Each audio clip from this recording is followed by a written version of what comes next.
is no doubt, as you've been saying over and over, Don, what Trump was saying here, and it clearly related to violence against Hillary. Dan, you're disagreeing with Jeffrey? I mean, Don, I'm trying not to break down in laughter. This conversation's almost broken into the comical realm. It's clear what he was suggesting. I mean, he clearly, from what I had to read through his exact comments in the Washington Post today twice when I was asked to be on the show to try to find out what exactly the controversy was even about. Okay, let's play it again. Stand by, Dan. Let's play it just in case you're confused. Let's play it again. No, I'm not confused, though. Okay, let's play it. Hillary wants to essentially abolish the Second Amendment. By the way, and if she gets to pick her judges, nothing you can do, folks.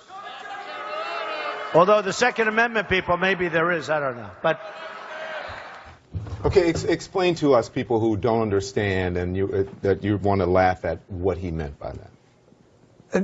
Don, the man, I think we all know, is running for president of the United States. He probably has some data that a lot of one-issue voters vote on the Second Amendment issue. It's clear he's trying to motivate people to go out and vote based on the potential for an open Supreme Court seat.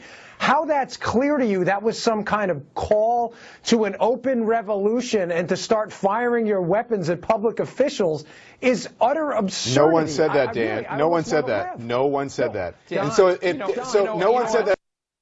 If he wanted people to go out and vote, why not just say, go out and vote? The Supreme Court depends on it. Listen, the Second Amendment depends on it. Why say something like that if that's not what he meant? As someone who's running for leader of the free world, shouldn't he be as clear in his words as possible? Go ahead. Don, do you want me to? I'll answer that question. Listen, we can disagree about how imprudent he worded that, but to suggest that he was calling to violence means to me that you came into this with the idea that Donald Trump was calling to violence. Let me make the case afterwards. You didn't come into this with a clear and open mind. Listen, I endorsed Cruz in the primary campaign. I'm not a Trump surrogate. I'm supporting him now. Dan, what you're saying right now makes no sense. I'm sitting at home. I'm watching Donald Trump. I have 2 ears. I have 2 ears and I have 2 eyes, and I can see the reaction of the people behind me. And we're not stupid. Every single person you have on this panel who are very smart people, David Gergen, who's respected. Hang on, will you let me finish, Dan? David Gergen, who's respected by people on both sides, by Republicans and by Democrats, who've worked for Republicans and Democrats, who has worked for a president who's had an assassination attempt, who's lived through presidents who've been assassinated, knew exactly what Donald Trump is saying, and we're supposed to be stupid enough not to understand that and to believe the spin coming from the surrogates and for people like you. You should be ashamed of yourself. It doesn't make it, Don, frankly, I'm ashamed that you're talking to me as if I'm a child when 12 years of my life. No, you're treating me as a child because you're telling me what I'm supposed to hear. And you're sitting here on television lying to the American people. You don't know crap about this, Don. You're a TV guy. I was a Secret Service agent. Now cut off my mic. Do what you want. I'm not going to cut off your mic. I'm going to tell you that you're sitting here and you're lying to the American people. You're lying to the American people, and you know that you're lying to the American people. I'm lying. Dan Roger. Right. I read these comments. A couple of people read them. Don, can we go back to Jeffrey Tobin, please, Don, and his point about that ordinarily in this situation a Secret Service agent would visit the campaign and talk to the candidate and warn him about the rhetoric like this. Jeffrey, can you jump in here and help us understand that and let Don respond to that question? Obviously, Dan worked for the Secret Service, and I respect that. I worked with the Secret Service when I was an assistant U.S. attorney, when I was an advanced person working for a presidential candidate in 1980. I mean, I certainly have less experience than Dan did, but I know how seriously the FBI, the Secret Service takes these issues, and they don't wait around to parse very carefully. Is it a threat? Is it not a threat? What does it really mean? They are aggressive about these issues, and they reach out, and they don't arrest people necessarily. And there is no grounds, and let me be clear about this, there are no grounds to arrest Donald Trump for what he said. But it is close enough to the edge of a threat. And Dan, I just think you're way off base about this. I think any serious person who listens to this recognizes that this is close to a threat, and it's the kind of thing where the Secret Service says, "Hey, pal, take it easy." Yeah, it's one of those things where everybody else is crazy, but the person who is wrong. But Dan, you're running for office in Florida. You're running for Congress. Yes. So do you support this kind of language, this kind of rhetoric coming from Donald Trump as someone who's running for elected office? Don, what kind of language? Trying to motivate Second Amendment voters? Just answer the question. Do you support what Donald Trump said today?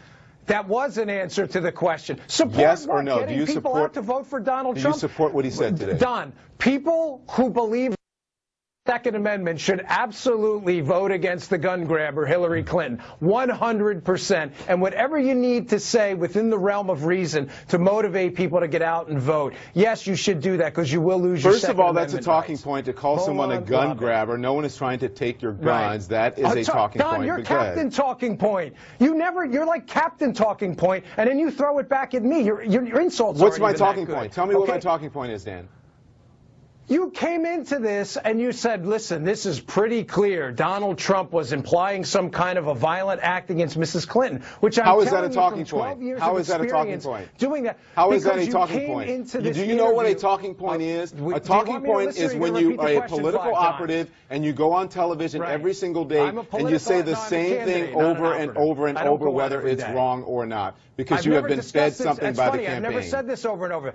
You're actually the first person to ask me about it, so I've never said this over and over. That's not a talking point. You asked me a question, I gave you an answer. It's clear to me, and Jeffrey, again, I appreciate your comments, but I disagree with you completely on this. When you take the totality of circumstances, he was not a guy in a bar making these comments. It was a presidential candidate giving a speech where he was talking about the Second Amendment. This isn't even close to the Secret Service would laugh this off if you brought this in their office. The Secret Service is not laughing it off, by the way, but go ahead, David Gergen. Time magazine has a piece out tonight interviewing former Secret Service high up. He said, I would be in there in an instant basically to tell the campaign to cool it.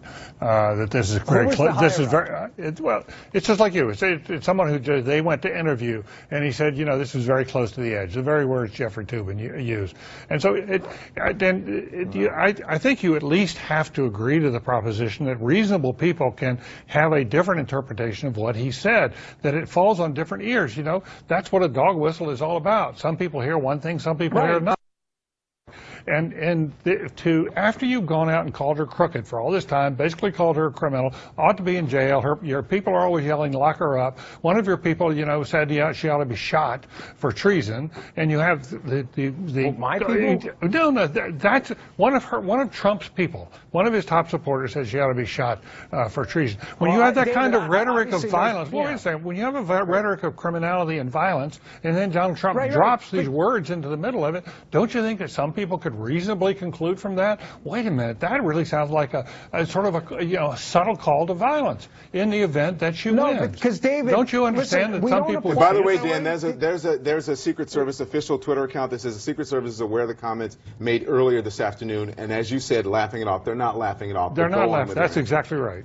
Don, I actually talk to Secret Service agents who work on the job still. I work there for 12 years. Or have them call me, but believe me, they think this is ridiculous. No, the point I was going to make is, David, I see what you're saying, but the same standard of reasonableness as you're using that word does not seem to apply when it's Democrats. Not to get off topic here, but when Barack Obama compared Republicans literally to Iranian hardliners and terrorists, I didn't see anyone saying, oh my God, we should go after Republicans because they're all terrorists, because Barack Obama said so. So my point in this is, if you come into this with a pre-existing narrative that Trump is calling for violence, you are naturally going to build the case ex post facto. And it doesn't work that way. Your argument would make sense if it was just Democrats who were coming out saying he meant what he meant. But Jeffrey, I'll give you the last word. Go ahead. Well, it's just, you know, this is a good example. It's good. It's on videotape, because everybody can see it for themselves, and everybody who understands the English language can make a judgment about what Donald Trump was talking about. And I think most reasonable people will listen to what he said and be very